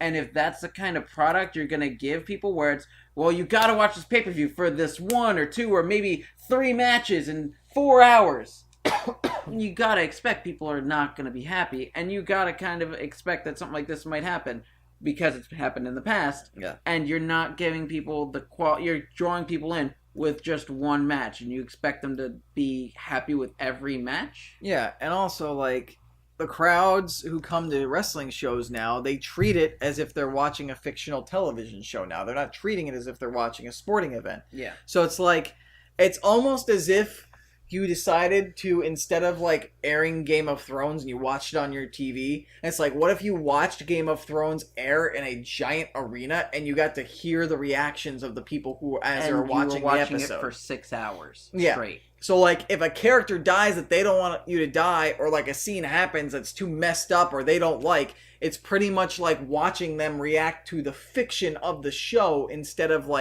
cheering and rooting as if it's a sporting event. That's what wrestling has become now. Yeah. So, like I said, like it's just those protest chants are just an evolution of like wrestling and the wrestling audience in the modern age with the internet. Yeah, but it was a great match. I loved the work they did Owens, with Shane McMahon in the match. And we're definitely, I think, like you said, I don't know if we're gonna get Team Owens versus Team Shane. Well, you want me to tell you but what I definitely Owens did this last week on SmackDown? What did he do? He came down in the middle of a match between, I forget who. I know Aiden English was involved, and Aiden English ended up winning because Kevin Owens came down to the ring and basically took over as referee. He had a ref shirt on, came in, and was just like, no one is able to do this the goddamn job. I'm doing it. So it seems his whole thing right now is he is the referee. Yeah. So it'll be interesting. Wait, it's that Kevin Owens is the referee, right? Yep. Okay. And it looks like AJ is starting a feud with Baron Corbin, I believe. Okay. I haven't watched, but from what I've been seeing online and stuff. Yeah, because it looks like Shane and Kevin Owens is going to be a thing. I would have liked that to be a WrestleMania thing, but it'll be entertaining as it is. Maybe, like, I feel like this whole like Team Shane, Team Owens things would be cool, but maybe only if Kevin Owens defects to Raw, because I do want that Raw versus SmackDown kind of Survivor Series match. Unless you want to do 2 Survivor Series matches, but like then you're kind of favoring one show over the other. Well, then you could also just use it where, you've got a bunch of people needing for SmackDown and a bunch of people for Raw to do that, and you need more matches. You could still do like Kevin Owens versus Shane McMahon on SummerSlam and still have a Team Raw versus Team SmackDown match. Yeah. But anyway. I just want to touch on this crowd thing one last time before we move on to the main of the title matches. One of the matches is like Big Stupid says, yeah, but they wouldn't have thrown a beach ball if Jon Snow died, using the analogy with the Game of Thrones thing. No, they wouldn't have. But if, say, the storyline with like a certain character really sucked, like say people hated Brandon Stark, and they just didn't give a crap about his storyline, then they would blow up a beach ball and toss a beach ball around the arena whenever Bran was in a scene because they didn't give a crap about Bran. Or if they just wanted the attention because they were on TV and just didn't give a crap and wanted to watch the world burn, they would blow up a beach ball during like a cool action scene or something and blow it and bump it around. Though, I think you guys have something here. I think we should start a TV show where it's similar to Game of Thrones, but behind the background of every scene, there's a live audience. Yeah. it's a combination of wrestling and actual TV, so we can actually see what wrestling's like. It's people watching Game of Thrones. Hey, we're meta. But yeah, we're gonna put that to rest now. Put a bookend in it. Thanks, I don't want to respond to. Good pun. I don't want to respond to any more stuff in the chat so we can move on because we've been going on for a while, but I appreciate you, Big Stupid, for contributing to the conversation. Now, I'll let you... And now we have the freaking WWE title match, which I'll point out. Every match up until the United States Championship match, every title match, the title changed hands on SummerSlam, and during SummerSlam, until we reached the United States Championship match. Mm-hmm. And then another match where the title actually was retained, and I think it should have gone the other way, was Jinder Mahal versus Shinsuke Nakamura, and Jinder Mahal won, and he didn't even do his finisher right. What are you doing? I hated this. You want to know why I hated this? Because of Jinder? Because not only was Shinsuke Nakamura's first loss to Jinder Mahal, but he lost after taking one goddamn Colossus. And you know how he lost? The same goddamn way everybody loses to Jinder Mahal. The Singh brothers get involved for like 2 seconds, and then out of nowhere from behind a Colossus, and that's it. And it drives me crazy that it took one Colossus, because this is Shinsuke Nakamura, a man who has put on insane matches in New Japan and NXT, where he's battled people better than Jinder Mahal and taken multiple finishers and kicked out. And then this. And he didn't even do the finisher right. Yeah. He's supposed to get him like in a sleeper hold. He literally just had the one arm like this. Yeah. And was just like, what am I doing with this hand? So I'll just jump. So to all the people who said give Jinder a chance as the champion, are you happy now? because now one of the best talents, international talents, just got made to look like a frickin' chump in his first loss to Mr. Jinder because he didn't want to hinder. Ooh, there was one good thing about this match. What? We got to see Funaki on TV. Funaki was on TV? Yeah, they did a little thing where they had the Hindi announcers, in a screen with the match, and then they did the Japanese team, and there was Funaki, and he was talking, yay, Funaki. Indeed. I like that his first name is Kung. Kung Funaki. It's Kung Funaki. Everybody loves Kung Funaki. That bitch was drinking sake. Oh, I don't blame Jinder Mahal. I blame person. him for his subpar in ring. I don't blame Jinder Mahal the person. I mean, yeah, I feel like, to be fair, he has been getting better. I didn't like the match, but it was a good Jinder Mahal match. He is improving. He still messed up his own finisher. I don't put the blame on Jinder Mahal the person, because the guy does work his ass off to look the way he does and be in the position where he does. But I don't think, just because you work hard and you work your ass off doesn't exactly mean you have the talent to be the best. You messed up your finisher in the WWE Championship match at SummerSlam. What are you doing? What are you doing? I think you're way too hung up on this finisher thing. I don't think it looked that awful. I noticed it right away, and it sticks in my head of, you could at least do it correctly. If you're going to do one move correctly in the entire goddamn match, make it your finisher. Come on. Yeah. But yeah, I didn't think that Shinsuke was going to get his first loss. I thought, if anything, it was going to be a disqualification or a count out, and that way, Jinder could hold on to the title, but you keep Shinsuke looking strong because he didn't lose. Or, if he does lose, the ref gets knocked down, and maybe the Singh brothers beat the hell out of him, and multiple Colossus, or Foreign Object, or Kali shows up again for no reason. But, he got made to look like a chump. I almost don't want to watch SmackDown. I don't really watch Raw or SmackDown much anymore because, I work so much. But I keep tabs. But, even if I was still watching every week, I think I would tune out to SmackDown now because I've just about had it with the Jinder Mahal championship reign. Well, I've had it with that and pretty much everything they're doing in WWE now, except for the next match, which was so good. My favorite match of the night. Can we get to my favorite match of the night? It was so good. The really, really good match that ended everything well. It was so good. I didn't really like the finish as much because it means the Universal Championship is going to be on TV every week, but it was still a really goddamn good match. It was on TV the very next night, and I loved it. Yeah, but it won't be on every week. It might be soon. Because the main event was Brock Lesnar defending his Universal Championship against Braun Strowman, Roman Reigns, and Samoa Joe in a fatal four-way match, and that match was good. Oh my god. Braun Strowman put Brock Lesnar through 2 announce tables and then dumped a third one on him, and they carted him out. It was so good. That was amazing. Oh my god. Was the crowd so into it, and they beat Braun Strowman out of him. Braun Strowman is such a star. I think the best part of it was Paul Heyman pleading with Braun, literally on his knees. Braun, please stop! Please stop! I loved it. It was amazing. And then, of course, like a boss, Lesnar comes storming back later, which was amazing. And he didn't even win right away. It continued. It went on so much longer than I thought, and it was so good. Everyone looked so good in that match. Yeah, that was we go from Jinder and Shinsuke, which I believe was awful booking, to the Fatal 4-Way, which was perfect booking. Complete 2 opposite ends of the scale there. And it was just, everybody looked great. Everybody looked strong. There were moments where it looked like every person was going to win at one point or the other. They really made Braun look like, even though the other 2 guys were there, he could very well handle Lesnar on his own in a one-on-one match and potentially kick the crap out of Lesnar and win the match. That did everything it needed to do.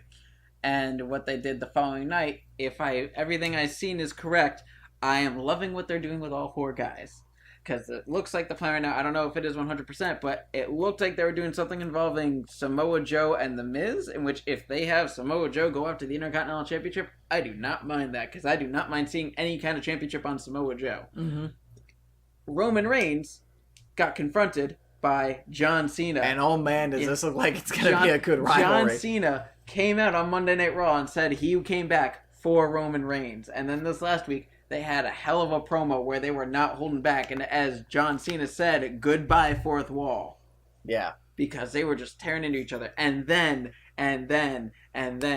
Braun Strowman saying to Brock Lesnar, I'm not done with you yet. Yep. Oh my god, I need Braun Strowman versus Brock Lesnar so bad after that. It looks like, I think, is it Raw that gets back? Like, did they swap Backlash Night of Champions this year? Like, Raw gets Backlash and... I don't know, but the next pay-per-view is No Mercy. It's a Raw pay-per-view, and this is part of the issue I have with WWE. Sorry.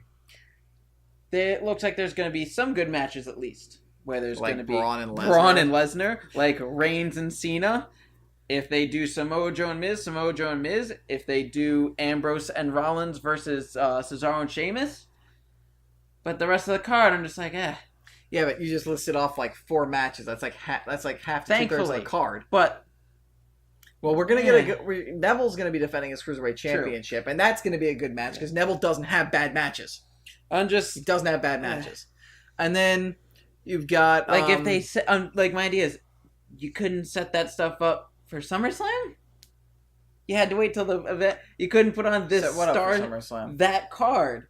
You couldn't do Samoa Joe versus someone else, like The Miz for a title, and do Braun Strowman one-on-one Brock Lesnar. It's because it was a joint brand pay-per-view. I know. I'm saying if that was Raw's part of the show, since that involves pretty much all their titles except the women's title, it would have been great. And I probably would not be as upset with SummerSlam. And they're saving it to No Mercy, and what the hell? Well, that's just because Raw, with exception to the hot swapping of the women's championship and the Jason Jordan thing, like Raw is basically firing on almost all cylinders. SmackDown is doing good with its tag division and good with the U.S. title, but everything else is kind of a mess. The main event scene, I think, is a mess. The Rusev Reigns, the Rusev Orton thing is a mess. Like Sami Zayn and Ty Dillinger feel lost in the shuffle. Yep. Well, I know Sami's up. There's the whole thing with Baron Corbin. But I mean, like Raw, like you look at it, you're like Jason Jordan kind of is falling flat. Maybe you could say that the Hardys are floundering a little bit. The women's title needs to stop changing hands so much. And please, for love of God, get Balor and Wyatt away from one another. But like, aside from that, like that's 3 or 4 things, which is almost as many things as what I just said about SmackDown. But Raw's got an extra hour and more people and more rivalries going on. So proportionately, Raw's doing better than SmackDown. And what Raw's doing right, it's doing really, really right. Yeah. What SmackDown's doing right, there's only really 2 things that it's doing really right, which was the Styles, Owens, Shane stuff, and the tag titles. Like you could say the Fashion Files, but I feel like the Fashion Files have kind of been waning over the last few weeks. Yeah. Like they're kind of like they're starting to run their course. Yeah. Did they even finally do a resolution of that yet? I don't know. But other things that have happened. Bobby Roode made his glorious debut on SmackDown Live. Yes, he did. And I am very excited to see what they do with him from there. I'm hoping he ends up going after the U.S. title.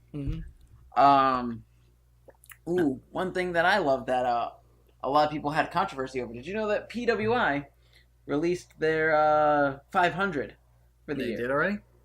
Okay. What's the controversy? A lot of people are very, very upset that Cody Rhodes was not in the top 10. Where was Cody? I don't know exactly where he was, but a lot of people point out this is a man who wrestled at like WrestleMania and won the ROH World Championship and wrestled in New Japan and all that in a year. This will probably never happen again, and he's not even in the top 10. That's true. Cody should... I don't know, like, if Cody's in the top 15 maybe, or in the top 20, then maybe I'd be like, I don't see why everybody's getting too pissed off, because he'll probably be in the top 10 next year. But like if he was like towards the back end of the top 50 or something like that, or like not even in the top 30 or something, I think he then was I'd be upset. definitely in the top 20, but I kind of agree with the idea of you got this guy who's basically gone and done it all in a year, and he didn't make it into the top 10 for the year. I mean, it all depends on who's in the top 10, I think, to me. Because, you've got, like, your Kenny Omega, your AJ Styles, your Adam Cole, your John Cena, your Braun Strowman, your Roman Reigns, your Brock Lesnar. Like, that's 7 guys right there. Like, if I can name off 3 other guys. But it's a matter of, are all those 7 guys and 3 other people you can name having a better year than Cody Rhodes is? Kayfabe accomplishment-wise? Probably not, no. But Wrestling-wise even? Wrestling-wise? Honestly, wrestling-wise, and, like, getting, like, the mass appeal and, like, the fan base and, like, the constant quality of matches, maybe not. People are going crazy for the American Nightmare right now. Oh, I know. I'm not trying to discredit Cody. Like, yeah. I like Cody. I get along well with Cody. I love Cody. But, like, I'm just trying to play devil's advocate with PWI here. And just saying, like, yeah, he's really, really good. He's had a great year. But, like, when you compare it to the other guy, to all the guys in WWE right now who are also firing on all cylinders, like, I can understand and see why he would slip out of the top 10 this year. Yeah. But I am sure, for certain, by this time next year, he will be in the top 10, if not the top 5. All right. God, those guys are so good. The Elite. Mm-hmm. Still upset that they did the whole fuck the Revival thing. Because I was like, come on. That's just because you're a Revival mark. Even if I wasn't a Revival mark, the Revival are good. Anyway, that is the end of the wrestling section. We're going to close it out with the prediction results. So we already did TakeOver Brooklyn. We were tied. I'm going to change the thing for the SmackDown Tag Titles. So I do think I got that wrong. But I had Neville. You had Tozawa. We both had Balor. I thought I had Neville. No, you had Tozawa. Oh, yeah, that's right. Yeah, because I thought Tozawa was going to win the title then, and then, yeah. Okay. Yep. We both had Orton. You had the Usos. We both had Big Cass. We both had Styles. We both had Nakamura, which Mahal won. Neither of us had Lesnar to win the main event. We both had Cena. I had Sasha over Alexa. And then I had Rollins and Ambrose over Sheamus and Cesaro. So even if you had switched Sheamus and Cesaro over, I still would have won by 1. So, and still... What about still champion? I know we both picked him, but I didn't hear you say Balor and Wyatt. Yeah, we both picked Balor. Balor, yeah. And then we didn't predict Jordan and the Hardys against Miz and the Miz Taraj because that wasn't a match when we made our predictions. Yeah. Okay. Yeah. So and now I believe this means that I will officially be longest reigning until at least No Mercy. Yeah. Mwah. My baby. I am my more baby, upset baby. over SummerSlam. Thank you, WWE. No, but thank you for like the Raw tag match and the Fatal 4-Way match and Styles and Owens. Thank you for those, especially Braun Strowman destroying Brock Lesnar. Thank you so much for that. Other than that, sarcastic thank you. But your 2-time champion defends, and I mean even if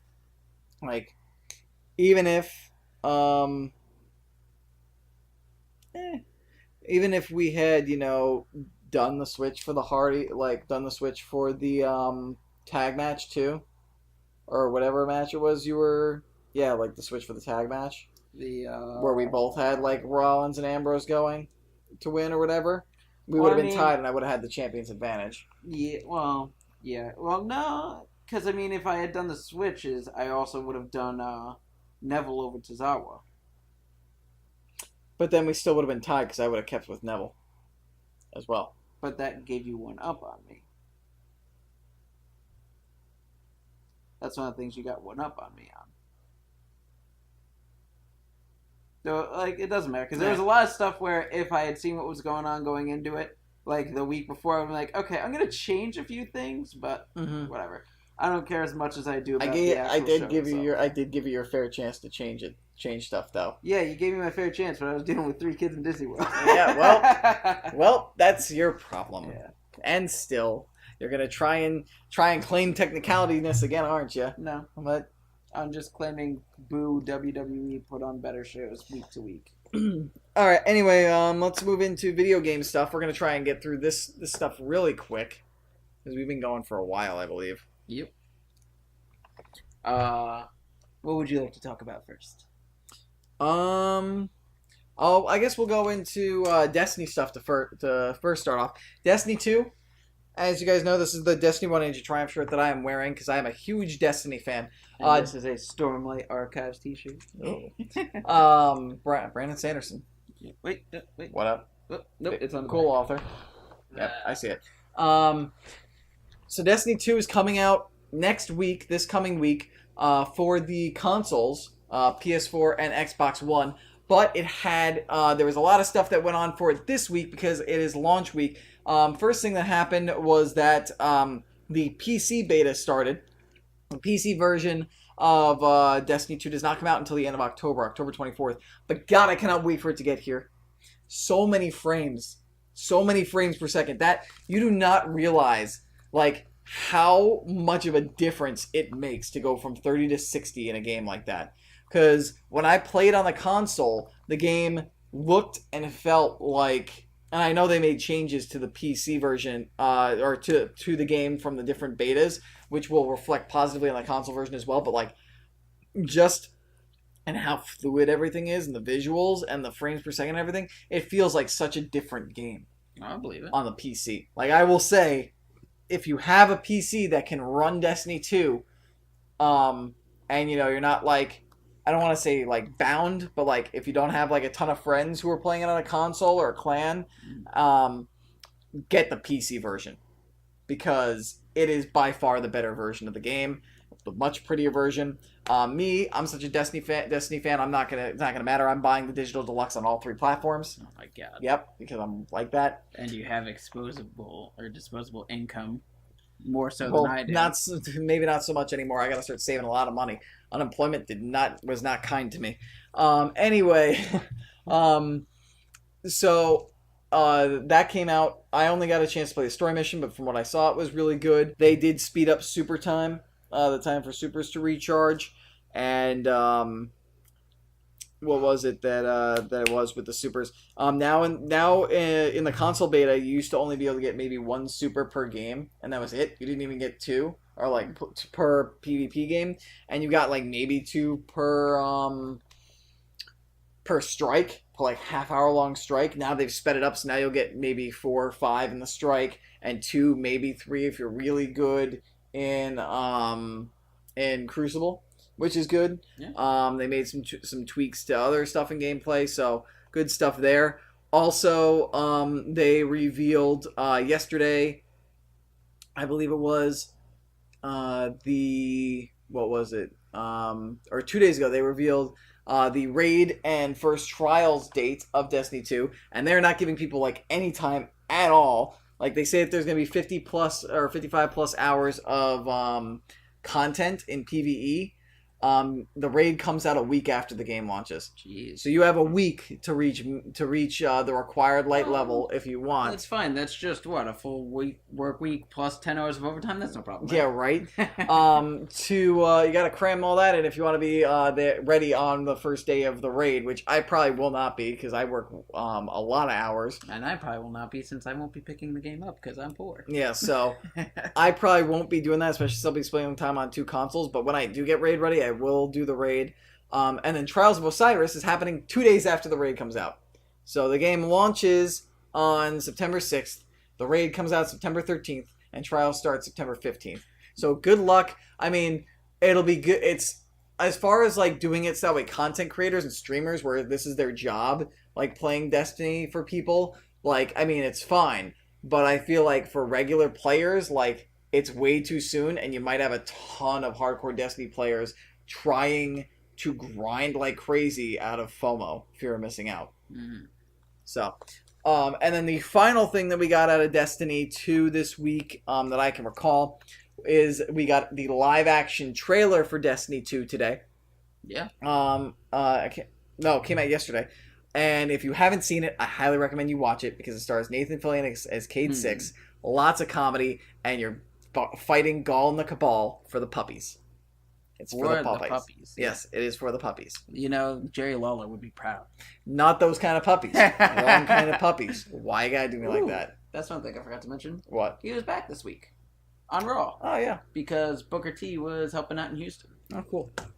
That's awesome of Booker T. That's where Booker T's from, so that makes sense. Exactly. And our sincerest sympathies and condolences to all those dealing with all of that stuff with Hurricane Harvey in Houston. Terrible. I saw pictures of sharks swimming on the freeway. Not good. No. So we'll just leave it at that. And that was it pretty much for the Destiny 2 news. The live action trailer, the raid release date, the first trials release date, and the PC beta, and the fact that it is coming out on the 6th. Today is the 1st. That's 5 days from today. So that is Saturday, Sunday, Monday, Tuesday, Wednesday. Comes out on Wednesday.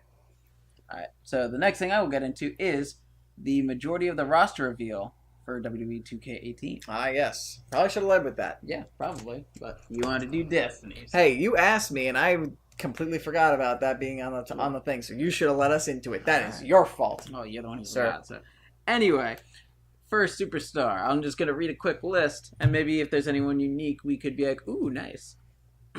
We've got the cover athlete Seth Rollins. Surprise, surprise. And we've got the pre-order exclusive Kurt Angle.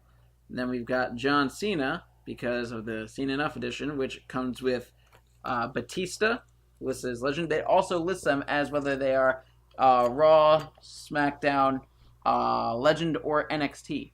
Then they've also got Rob Van Dam listed as legend. They've got Bray Wyatt listed as Raw. Not surprisingly. Dolph Ziggler for SmackDown. Sami Zayn for SmackDown. Dean Ambrose for Raw. Baron Corbin for SmackDown. Kalisto with his new mask, which I really like, for Raw. Let's see what else we got. Akira Tozawa. Ooh, that's another one. They have people listed for 205 Live. So they have Akira Tozawa listed for 205 Live. And then we've also got Sin Cara for SmackDown. We've got Hideo Itami for NXT. We've got Eric Young for NXT. We've got Jinder Mahal for SmackDown, unfortunately. We've got Bushwhacker Butch for Legend. Bushwhacker Luke, Legend. We've got Connor and Victor of the Ascension on SmackDown. We've got Cesaro and Sheamus on Raw. We've got Anderson and Gallows on Raw. We've got Nikki Cross for NXT. We've got Alundra Blaze as a legend. We've got Emma for Raw. Lita for Legend. Summer Rae for Raw. Paige on Raw, which I think is kind of interesting. Brie Bella as just retired. Only one like that. Nikki Bella on SmackDown. British Bulldog as legend. Buddy Robert as a legend. Diamond Dallas Page as a legend. Big Boss Man as a legend. Mark Henry on Raw. Bam Bam Bigelow as a legend. Bret the Hitman Hart as a legend. Dusty Rhodes as a legend. Undertaker as a legend. Big Show on Raw before he looked like King Kong Bundy. Andre the Giant as a legend. Kane on SmackDown. Diesel / Kevin Nash as a legend. Luke Harper on SmackDown. Eric Rowan on SmackDown. Sawyer Fulton on NXT. Alexander Wolf on NXT. Killian Dane on NXT. So all the members of Sanity are in the game. Entrance. Braun Strowman on Raw. Goldust on Raw. Goldberg as a legend. Earthquake as a legend. Jim the Anvil Neidhart as a legend. Larry Zbyszko as a legend. Brutus the Barber Beefcake, probably as a legend, didn't say that. Greg the Hammer Valentine as a legend. Edge as a legend. The Godfather as a legend. Eddie Guerrero as a legend. There's a lot of legends in this game. Yes. Daniel Bryan as legend / SmackDown. Maurice for Raw. Naomi for SmackDown. Sasha Banks for Raw. Bayley for Raw. Ivory as a legend. Natalya for SmackDown. Mickie James for Raw. Becky Lynch for SmackDown. Tamina for SmackDown. Ember Moon for NXT. Kerry Von Erich as a legend. Kevin Von Erich as a legend. Jimmy NJ Uso for SmackDown. Mojo Rawley and Zack Ryder, the Hype Bros, for SmackDown. Shinsuke Nakamura for SmackDown. Styles. I just said AJ Smiles. For SmackDown. Bobby Roode for SmackDown, even though that just happened this week. Mm-hmm. The Miz for Raw. Roman Reigns on Raw. The Rock as a legend. Randy Orton on SmackDown. Triple H as a legend. Brock Lesnar on Raw. Kevin Owens on SmackDown. Samoa Joe on Raw. We're getting to the end, kind of. Bear with me. Yeah, like Christ. Many wrestlers. Huge. They did say it was going to be the biggest roster in history, so. Yeah. Big Cass on Raw. Rusev on SmackDown. Finn Balor on Raw. Chris Jericho as SmackDown/Legend. Rick the Model Mortel as a legend. Mick Foley as a legend. Ricky the Dragon Steamboat as a legend. Jacqueline as a legend. Let's see if this wants to load. Rikishi as a legend. So you could do the Usos with their papa. Mm-hmm. Macho Man Randy Savage as a legend. Mr. Perfect as a legend. Lex Luger as a legend. Razor Ramon as a legend. Ravishing Rick Rude as a legend. Vader as a legend. Ric Flair as a legend. Chad Gable for SmackDown. Alexa Bliss for Raw. Carmella for SmackDown. Nia Jax for Raw. Ty Dillinger for SmackDown. Apollo Crews for Raw. Dana Brooke, unfortunately, for Raw. Neville for 205 Live. Shane Thorne for NXT. Akam for NXT. Razor for NXT. Michael Hayes as a legend. Jimmy Garvin as a legend. Tommaso Ciampa for NXT. Cedric Alexander for 205 Live. Asuka for NXT. TJP for 205 Live. Roderick Strong for NXT. Johnny Gargano for NXT. Jason Jordan for Raw. Nick Miller, the other half of TM61 for NXT. Dash Wilder for NXT. Mm-hmm. And Scott Dawson for NXT, which kind of confuses me because I got Bobby Roode for SmackDown. I think what that is I don't think that's the official, but I don't think that's the official thing. I think that's just what the GameSpot editors just associated them with. Yes, but that is a huge roster, and I am very happy with who they've done NXT in that game. Like it was so much that I kind of zoned out for a while because I was like, oh my god, so many names. But massive roster. You're not going to have a problem finding anybody to play with, really. So that's cool. Yeah. It's good. They did make good on their promises. But, like, as cool as the roster is, I'm more interested to see how the game's going to play. Same. I want to see what the actual gameplay is like, and I want to see what the new career mode is. That'll be what is my ultimate deciding factor on whether or not I consider picking up WWE 2K18. Yeah, I mean, I'll probably get it at some point. Probably not at launch because of money, but yeah, looking forward to it eventually. Yeah, it's got a very good roster. All right, so what other video game news do we have for us this week? They announced Age of Empires 4. They did announce Age of Empires 4. And I'm very excited for that. After all the Age of Empires 3 stuff and the remastering of Age of Empires from E3, you kind of saw the announcement coming. Yeah, but I am very excited about that. I've always been a big fan of the Age of Empires franchise. And God, my ears. Here's your Overwatch news. That came from out of nowhere. Jesus Christ, my eardrum. It's not bleeding. Okay. I am very excited. Overwatch has now ended their summer game event, unfortunately. But I enjoyed it while it lasted. I personally did very, very good in Lucio Ball this year. I actually played in a competitive game where I got 10 goals for my team, and my team won 12-0. So I rather enjoyed it. I ended up liking the tweaks I made to it. I ended up getting the Junkrat skin, as well as the I bought the Grillmaster 76 skin. I enjoyed that very much. But that event is now over. But they have now released the new deathmatch mode, along with the new map, the Gyar or whatever Chateau, that is Black Widow's home for the deathmatch. And it is a very, very interesting mode, a very good map. I like the map a lot. It's a little different than a lot of the other maps I have, but yeah, it took me a while to actually get a win in like about 4 or 5 matches to get a win in the free-for-all death match, which I was a little surprised by. But then again, it's because I have not, what's it called? I have not played deathmatch in a game in a while, and Overwatch isn't really geared towards that. But I ended up getting a win finally with Junkrat. But it is very interesting stuff. They also, while we were gone, released the fact that they're coming out with a new map called Junkertown. And then along with it, they released a video about Junkrat and Roadhog being kicked out of Junkertown and trying to get back in. And of course, Junkrat's way of thinking about doing this is by sending the leader a huge hoard of treasure with a bomb underneath it and lighting a fuse, and Roadhog constantly point out the problems in his plan until they finally disguise themselves. And then when they ask who's coming into Junkertown, Junkrat proudly announces himself and Roadhog are returning, and then they shut the doors and they're like, well, crap. But it looks like it's going to be a good, interesting map. And they also released the new animated short for May, the Rise and Shine, where it's basically, hey, we're going to go to sleep through this storm. And then she wakes up and everyone's dead.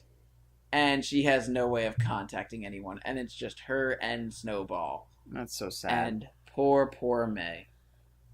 But it was very interesting. Poor Bay. Because May is Bay. Yeah. It's a little less than 10 minutes long, the video. If you haven't seen it, I advise you go watch it. Oh, and there was a tweak to Junkrat that I am still getting used to, where he has the bombs that he throws out and can detonate remotely. It's now changed a little bit where he can have up to 2 at a time that he could throw out, and then you have to wait for the cooldown to gain them back. It's a little weird. I think it's a little too much for Junkrat, but then again, I play Junkrat. Junkrat is a little OP with those bombs. Yeah, but I'm not complaining because I like playing as Junkrat. Mm-hmm. One other bit of news. They are going to be reworking Mercy. Oh, really? Yeah, they are changing her ultimate and her abilities and everything. Is she not going to res anymore? She is going to res. It's not going to be her ultimate. It's going to be, I think, you can res one teammate or just like teammates immediately close to you or whatever once every 30 seconds. And that her ultimate ability is basically that she's able to boost more and do more at the time, like kind of making her like a super Mercy. And I kind of don't like that. The reasoning behind it, which is something I can understand and agree with, is they saw a lot of times sometimes in competitive mode, but in most of the game modes, you will have someone who's a Mercy, who Mercy's primary job is to heal people. And Mercy will get the person playing Mercy will get their ultimate, and then they'll just sit back and let their companions die and lose points and everything, just that way they could run in, use their ultimate, res as many people as possible, and try to get the play of the game, and not care about actually working with the team. So they have made this change so that way people will stop doing that and they can actually try and work as a team. I don't know if that's a good enough reason, because like Mercy was such a good person to be like, if like your team wasn't doing good and you looked like you were going to lose, like a good Mercy ult can completely turn the game around for you and give you a chance at winning. And it's like, to get rid of that just to prevent jerks from just trying to get play of the game, like, well, they are. I mean, I guess that she could use the ability, but they're doing it in a way so that way, people don't try. Yeah, but at the same time, like the new res, like you can only res one person, and you gotta wait 30 seconds. Which is a lifetime. I don't know if it's necessarily one person at a time. Oh. But it's also, think about it, you get to res every 30 seconds as opposed to every few minutes. Mm-hmm. And yes, we are big stupid. Yes, we are. We're about to finish up, though. Yes. It's been a long episode. Yeah. Well, I don't believe we have any more video game news, 3 weeks worth of wrestling, and that's the best we could do on video game news right now. Yeah, because it's been long. But I believe that's it. Yeah. I believe that is all that she wrote for episode 20 of Super Grapple Bros. We appreciate you all for watching. Again, you can catch us live on Twitch at twitch.tv/L_Murpho. You can then find us on demand both on Twitch and on YouTube. YouTube is youtube.com/LMurphoReal. You can find us in audio form on iTunes, SoundCloud, Google Play, and a bunch of other places where podcasts can be found. Just look for Super Grapple Bros. And do not forget to rate, review, and subscribe. Helps us, especially those reviews. It helps us get seen, get noticed. Yeah, get seen and get noticed. It gets more eyes on the podcast. If you really dig what we're doing, really like the content we're putting out, make sure you let other people know. Make sure you review, because then other people can join in on the fun. Yep. You can get in on the discussion in chat on Twitch when you come in, as you've seen, as we engage in conversation with Laserscope, Big Stupid, other people in the chat. You can also leave a comment as well on YouTube, and do not forget, if you have any questions or maybe even topics of discussion for future Super Grapple Bros episode, do not forget to email us at supergrapplebros@gmail.com.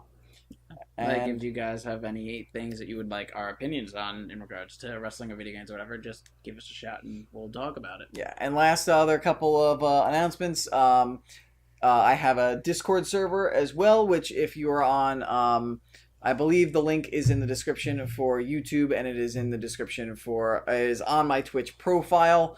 So be sure to check it out there. You can join in on chats with me, and I also send out an announcement whenever we go live there. You can also, thank you, Laserscope, for bringing it up in chat. You can also check me out on Twitter at L_Murpho. I tweet whenever the podcast goes live. I also tweet out whenever the audio version goes out and the video version goes out on YouTube. And DMurph also has his own Twitter. He is a fledgling Twitterer. Tweeter, that's a better use of language. You are, what was it again? DMurph_42? Yep. DMurph_42. He will also send out tweets when we're about to go live. He also tries to live tweet sometimes on things and leave comments and stuff. Yeah, and people try to get a hold of me, I try to get back to you, and just tweet whatever I feel. Cool. And with all those shout outs, that is going to do it for episode 20 of Super Grapple Bros. Your champ is still the champ, and he's going to be your longest reigning. We will see if I can be dethroned by No Mercy. Yeah, we'll see. Depends on if we're able to watch wrestling before No Mercy, like with SummerSlam. Yeah.